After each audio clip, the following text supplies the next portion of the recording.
शांति 6 मई 2024। बाबा के महावाक्य। मीठे बच्चे, इस जन्म के पापों से हल्का होने के लिए बाप को सच सच सुनाओ और पिछले जन्मों के विकर्मों को योग अग्नि से समाप्त करो। प्रश्न: खुदाई खिदमतगार बनने के लिए कौन सी एक चिंता फुरना चाहिए?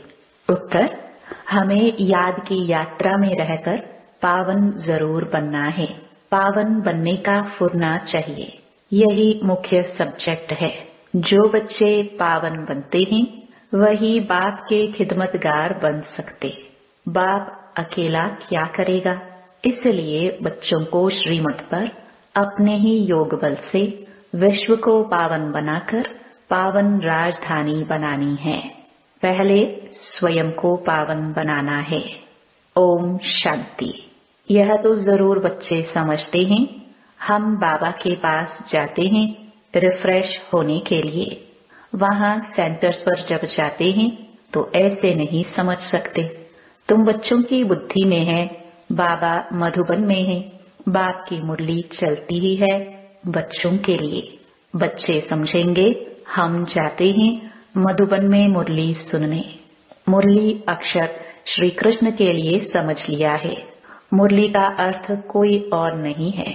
तुम बच्चों को अब अच्छी तरह से समझ आई है ना? बाप ने समझाया है और तुम फील करते हो। बरोबर हम बहुत बेसमझ बन पड़े थे। ऐसे कोई भी अपने को समझते नहीं है। यहाँ जब आते हैं तब निश्चय बुद्धि होते हैं। बरोबर हम बहुत बेसमझ बन गए थे। तुम सत्युग में कितने समझदार विश्व के मालिक थे। कोई मूर्ख थोड़े विश्व के मालिक बन सकते हैं। यह लक्ष्मी नारायण विश्व के मालिक थे। इतने समझदार थे तब तो भक्ति मार्ग में पूजे जाते हैं। जड़ चित्र कुछ बोल तो नहीं सकते। शिव बाबा की पूजा करते हैं, वह कुछ बोलते हैं क्या?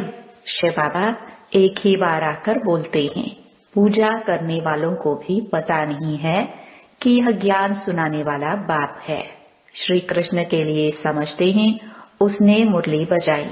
जिसकी पूजा करते उनके ऑक्यूपेशन को बिल्कुल नहीं जानते तो यह पूजा आदि निष्फल ही हो जाएगी जब तक बाप आए। तुम बच्चों में कईयों ने वेद शास्त्र आदि कुछ भी पढ़े नहीं है। अब तुम्हें एक सत्य बात पढ़ा रहे हैं। तुम समझते हो बरोबर सच्चा पढ़ाने वाला एक ही बाप है। बाप को ही कहा जाता है सत्य। नर से नारायण बनने की सच्ची कथा सुनाते हैं। अर्थ तो ठीक है, सत्य बाप आते हैं। अब नर से नारायण बनना है तो जरूर सत्युग स्थापन करेंगे ना। पुरानी दुनिया कलयुग थोड़ी बनेंगी। कथा सुनने समय यह कोई को बुद्धि में नहीं होता है कि हम नर से नारायण बनेंगे। अभी तुमको नर से नारायण बनने का राजयोग सिखलाते हैं। यह भी कोई नई बात नहीं। बाप कहते हैं मैं कल्प कल्प आकर समझाता हूँ। युगे युगे कैसे आऊंगा? ब्रह्मा का चित्र दिखाकर तुम समझा सकते हो। यह रथ है। यह है बहुत जन्मों के अंत का जन्म। पतित अब यह भी पावन बनते हैं, हम भी बनते हैं। सिवाय योग बल के कोई पावन बन नहीं सकता। विकर्म विनाश हो न सके।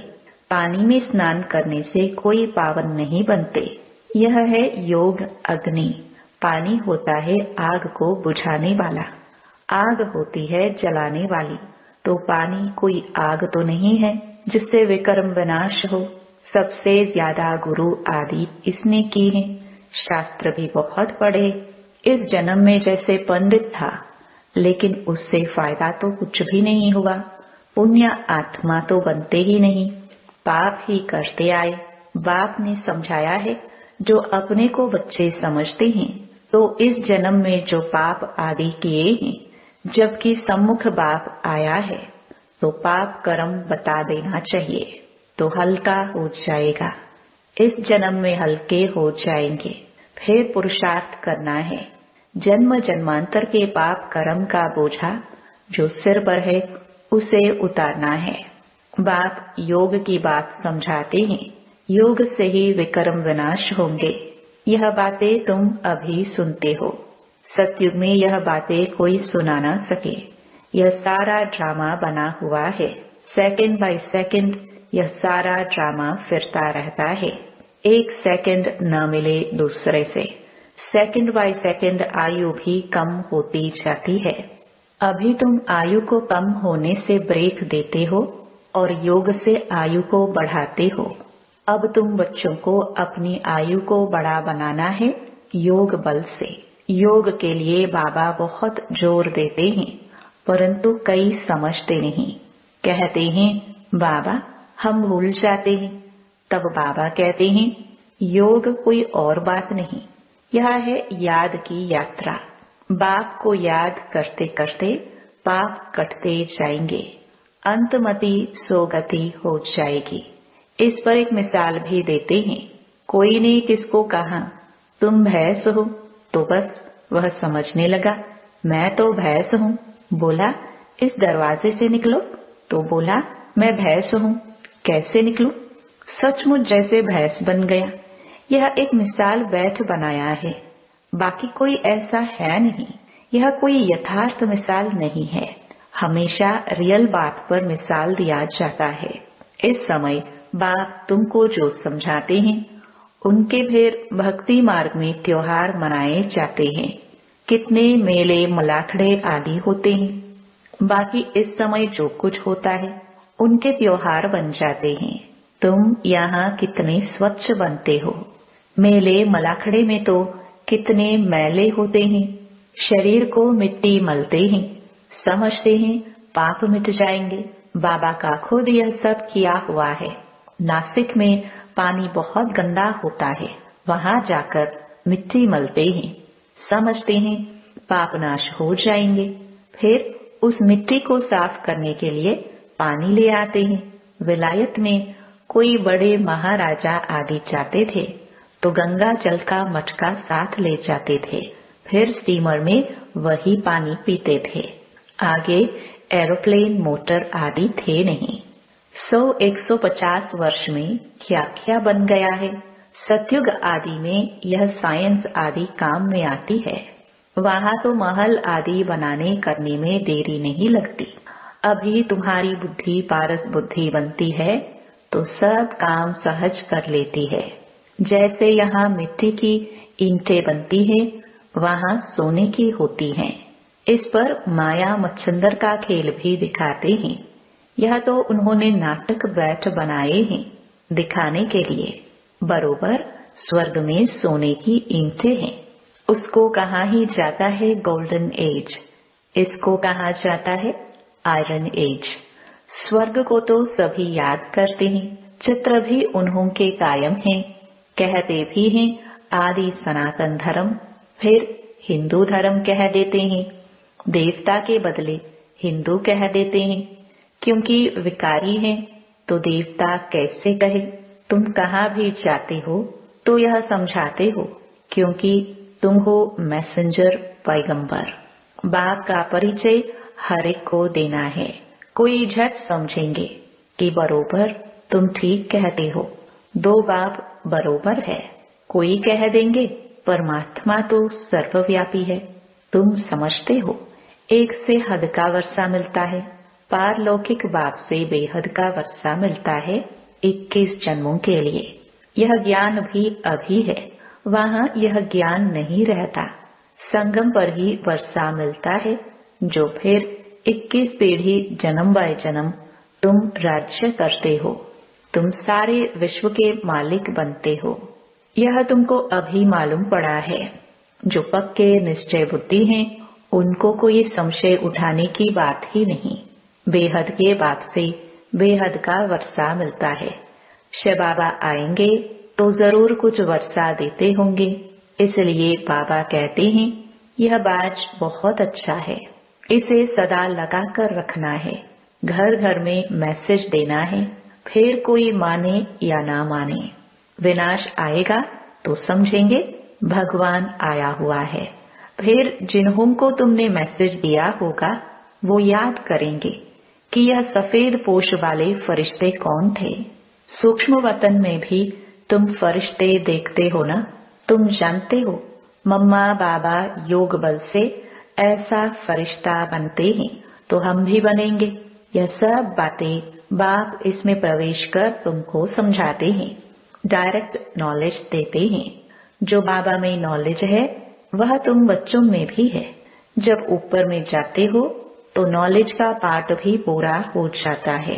फिर जो पाठ मिला है वह सुख का पाठ बजाते हैं और यह नॉलेज भूल जाती है। तो तुम बच्चे कहाँ भी जाते हो तो मैसेंजर की निशानी, यह बाज साथ में जरूर चाहिए। भल कोई हंसी करे, इस पर क्या हंसी करेंगे। तुम तो यथार्थ बात सुनाते हो। यह बेहद का बाप है, उनका नाम है शिव बाबा। वह कल्याणकारी है, आकर स्वर्ग की स्थापना करते हैं। यह है पुरुषोत्तम संगम युग। यह सारा ज्ञान तुम बच्चों को मिला है, फिर भूलना क्यों चाहिए। बात तो बिल्कुल सहज है। चलते फिरते बाप और वर्षे को याद करना है, शांति धाम और सुख धाम।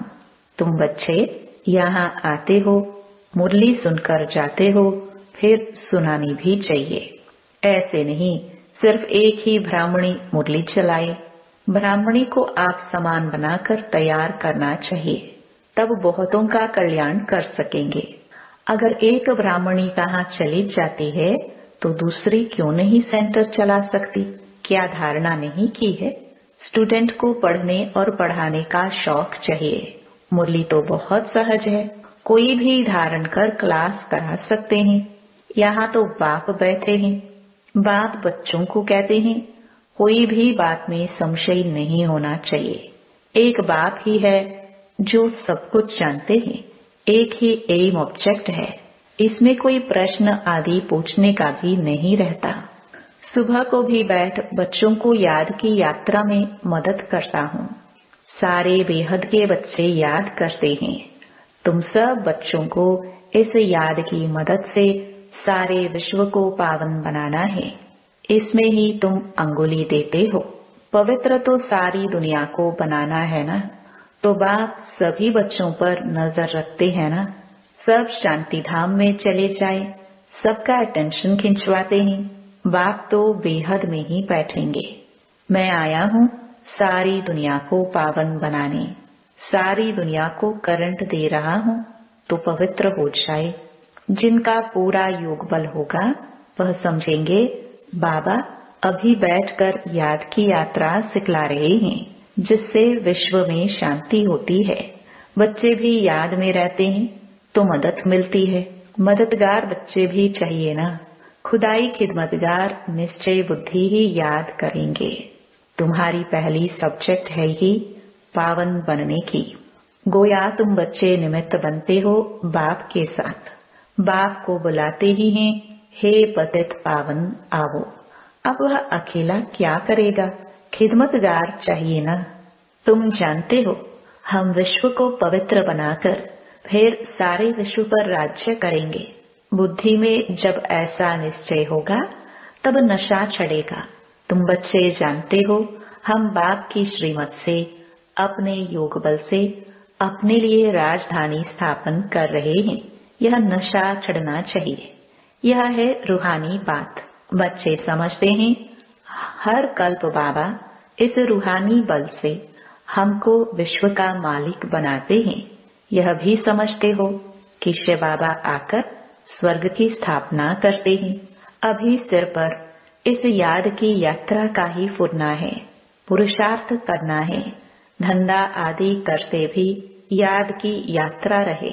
एवर हेल्दी बनाने के लिए बाप कमाई बड़ी जबरदस्त कराते हैं। इस समय सब कुछ भुलाना पड़ता है। हम आत्माएं जा रही हैं, आत्म अभिमानी बनने की प्रैक्टिस कराई जाती है। खाते पीते चलते फिरते यह क्या बाप को याद नहीं कर सकते। कपड़ा सिलाई करते बुद्धि योग बाप की याद में रहे। बहुत सहज है। यह तो समझते हो 84 का चक्र पूरा हुआ है। अभी बाप हम आत्माओं को राजयोग सिखलाने आए हैं। यह वर्ल्ड की हिस्ट्री ज्योग्राफी रिपीट होती रहती है। कल्प पहले भी ऐसे हुआ था, जो अब फिर रिपीट हो रहा है। यह रिपीटिशन का राज भी बाप ही समझाते हैं। हर एक को ड्रामा में पार्ट मिला हुआ है, वह बजाते रहते हैं। बच्चों को राय दी जाती है कि बाप को याद करो तो सतो प्रधान बनेंगे, फिर यह शरीर भी छूट जाएगा। तुम्हारी बुद्धि में अब यही है कि हम आत्मा सतो प्रधान बने, क्योंकि वापस घर जाना है।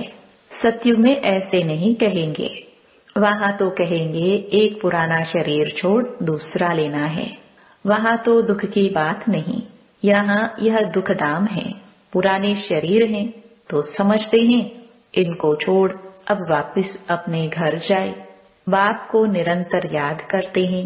वह निराकार बाप ही ज्ञान का सागर है, वही आकर सबकी सद्गति करते हैं। बाप कहते हैं साधुओं का भी उद्धार करता हूँ। तुम अब एक बाप से योग लगाओ। तुम सब आत्माओं को बाप से वर्षा लेने का हक है। अपने को आत्मा समझ देही अभिमानी बनो और बाप को निरंतर याद करो तो पाप कटते जाएंगे।